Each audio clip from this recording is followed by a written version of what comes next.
Good morning. Happy Wednesday. Today is December 4th, and I want to welcome you to Coffee with Coach Allan. Today's topic is a continuation of the thing we've been talking about this whole week, which is basically about the information we give our bodies to tell it how to function. So we've already talked about nutrition on Monday and how nutrition is information that tells our body how to function, and movement much the same. It's information that tells our body how to function. And today we're going to talk about a third element that pretty much does the same thing. And if you're not doing all five of these things, there's two more. If you're not doing all five of them, then you're letting your body down. It's not going to function the way you want to. So I want to start today with a riddle. And the riddle goes like this. It catches up to you, but you can't catch up to it. What is it? Right. The answer is sleep. Everybody tries to avoid sleep. Some people even, it's like a pride. I only sleep 4 hours a night, or I only do this, or other people just really struggle with it. But most of us are going around sleep deprived. And that's a bad, bad scene. See, the thing about sleep is that you don't really catch it up the way we think we do. We think we can sleep, 10 hours on Saturday night, and we're going to catch up to our sleep, but we miss a few things. And I'm going to go over a couple of those today. Okay, the first thing is that sleep is a period of time of recovery. It's when your body's trying to recover from everything that's going on. And even if you're not training hard or working hard or all these other things, your body still needs that recovery time. This is a time when your body cleanses itself. Your brain cleanses itself. Things are rebuilt. Your hormone system recalibrates on a circadian rhythm. So a lot of things are happening at night that are just really, really cool and really, really important for your body to function properly. Now, as people skip sleep, a couple different things are happening. Number one, yes, you're not recovering as well. Your chemicals are not going the way they are supposed to be going. Your hormones are not going the way they're supposed to be going. And as a result, you're not recovering. And that lack of recovery means your workouts are not as important. Well, you're not going to get the benefit from the workouts. Okay, you're probably going to start having some appetite problems because your body's hormones, again, are not going to be calibrated properly. So a lot of people who are sleep deprived actually find that they have a lot of eating issues. They're hungry more. They're not as satisfied with their food. And as a result, they gain weight.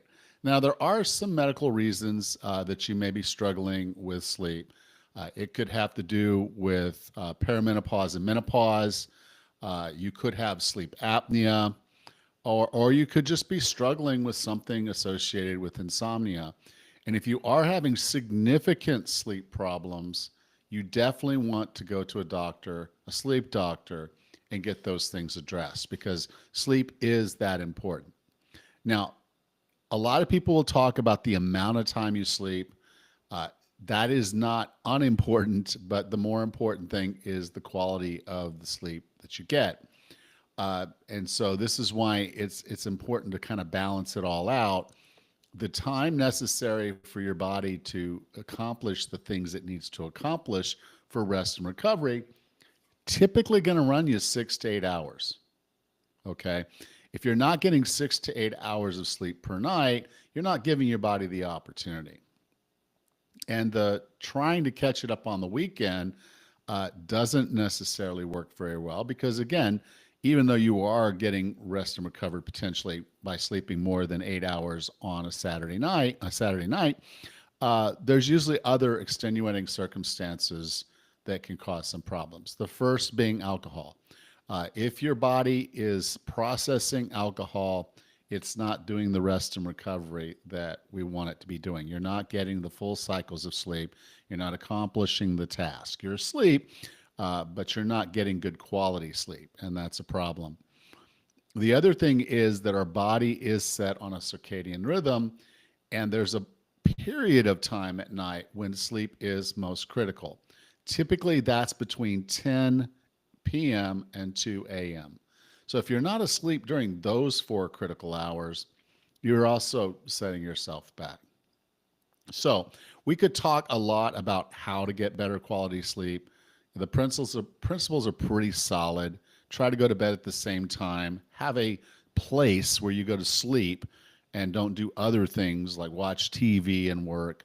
And then try to wake up at a similar time every morning. If you're getting a regular cadence of sleep, your body will get used to it. It will start setting your metabolism and everything to work to help you sleep during that time.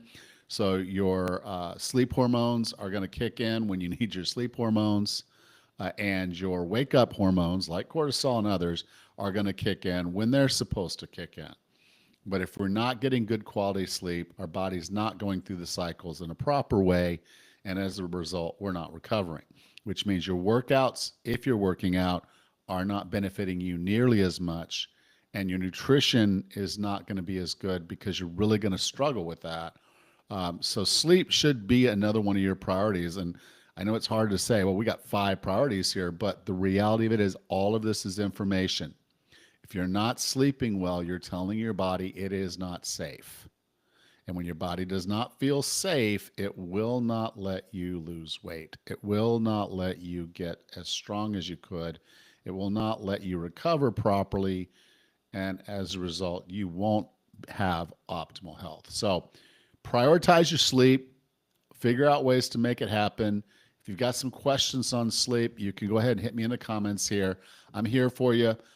Sleep is a hard one. I'm actually working on a cert for that right now, but make sure you're getting your sleep. Try to get 6 to 8 hours of good quality sleep where you're not disturbed and you're getting good rest and you wake up feeling refreshed. You should wake up every morning feeling ready to go. Your body should just wake up and say, hey, it's time to go do stuff.